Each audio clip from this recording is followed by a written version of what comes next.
Assalamualaikum warahmatullahi wabarakatuh.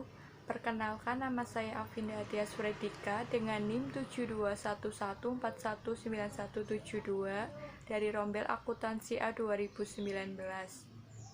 Di sini saya akan menjelaskan materi Sistem Informasi Manajemen bab 5 yang berjudul Sumber Daya Komputasi dan Komunikasi. Peranti keras. Prosesor disebut sebagai unit pemroses pusat atau Central Processing Unit, adalah tempat di mana pemrosesan data dilakukan. Memori. Pada dasarnya, data disimpan di sebuah komputer dalam dua cara, yaitu memori dan penyimpanan. Memori disebut juga ruang penyimpanan primer atau random access memory. Ruang penyimpanan untuk komputer muncul dalam dua bentuk banyak media yang berbeda, yang masing-masing memiliki karakteristik yang berbeda yang menjadikannya lebih sesuai untuk tugas-tugas tertentu. Alat-alat input. Data yang diterima dari manusia mengacu pada input yang diisi oleh seseorang yang mengetik pada sebuah keyboard, menekan mouse, menyentuh monitor, berbicara ke mikrofon, atau interaksi lain yang serupa. Alat-alat output. Dua alat output yang paling dikenal adalah layar komputer, yang terkadang disebut monitor dan printer. Multimedia. Evolusi utama alat input dan output adalah menuju ke arah multimedia. Penggunaan lebih dari satu media pada saat yang sama. Sebagai contoh, informasi dalam bentuk teks dapat diproyeksikan ke layar komputer dengan disertai oleh satu gambar atau video. Alat-alat komputasi pribadi. Komputasi pribadi telah lama dihubung-hubungkan dengan komputer mikro. Bahkan komputer mikro pada awalnya disebut komputer pribadi. Telepon seluler cerdas.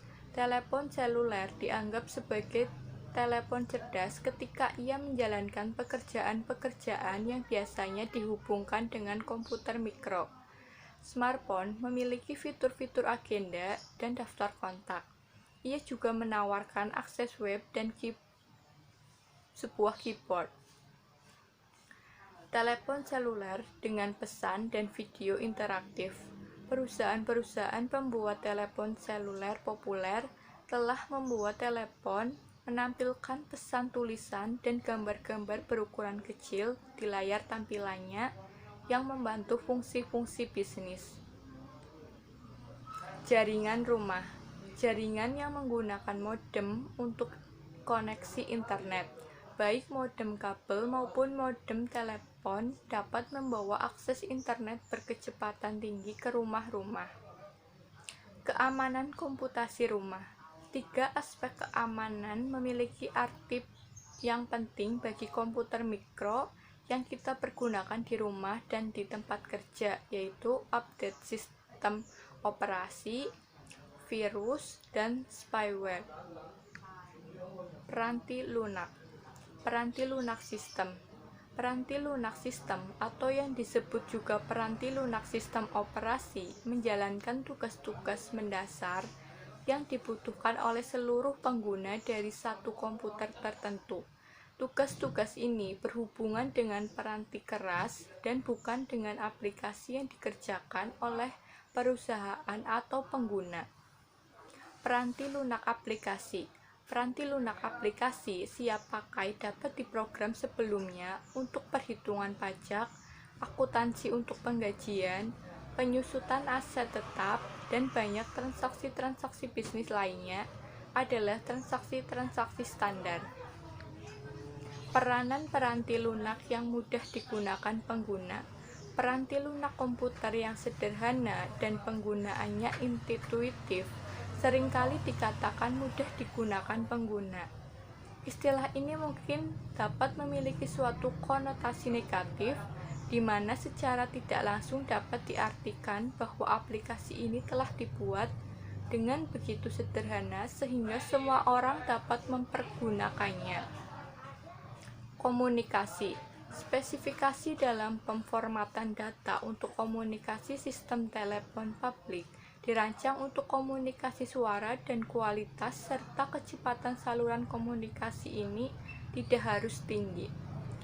Koneksi publik. Protokol-protokol untuk sistem telepon publik dirancang untuk memenuhi kriteria minimum transmisi suara, sedangkan sinyal-sinyal digital komputer dan kecepatan yang tinggi berada di luar jangkauan dari tujuan awal protokol telepon. Saluran pribadi, suatu sirkuit yang selalu terbuka untuk lalu lintas komunikasi Anda.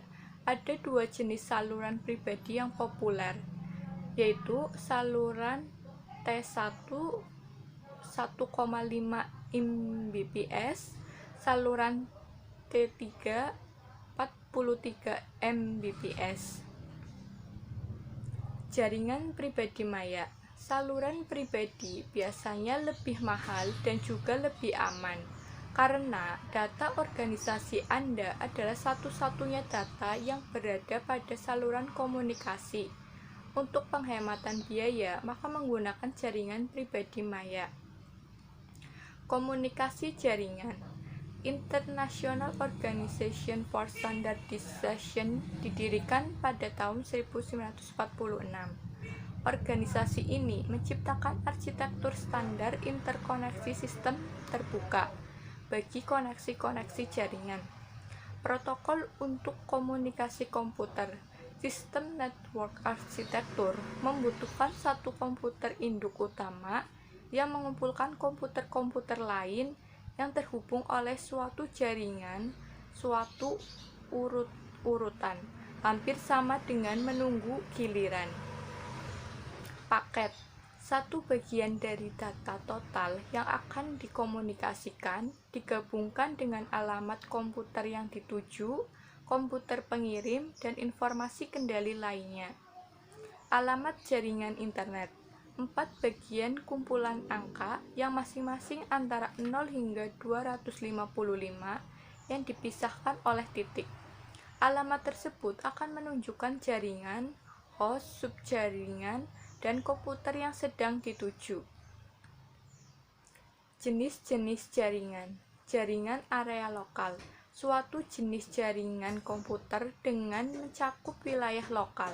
Contoh dari jaringan ini seperti komputer-komputer yang saling terhubung di sekolah, di perusahaan, warnet, maupun antar rumah tetangga yang masih mencakup wilayah jaringan area lokal. Internet. Internet telah memberikan dampak yang jauh lebih besar pada komunikasi berbasis komputer daripada perkembangan yang lain, dan ia juga telah memunculkan aplikasi-aplikasi khusus lainnya seperti intranet dan ekstranet. Konvergensi komputasi dan komunikasi. Alat-alat komputasi dan alat-alat komunikasi kini saling menyertakan fitur-fitur yang dimiliki di antara keduanya. Voice over Internet Protocol adalah perlewatan komunikasi suara melalui internet laksana komunikasi digital. Setiap sinyal suara dapat digitalisasi dan dikirimkan melalui internet dan dimainkan kembali pada pengarah suara di tempat tujuannya. Sekian penjelasan dari saya, kurang lebihnya mohon maaf.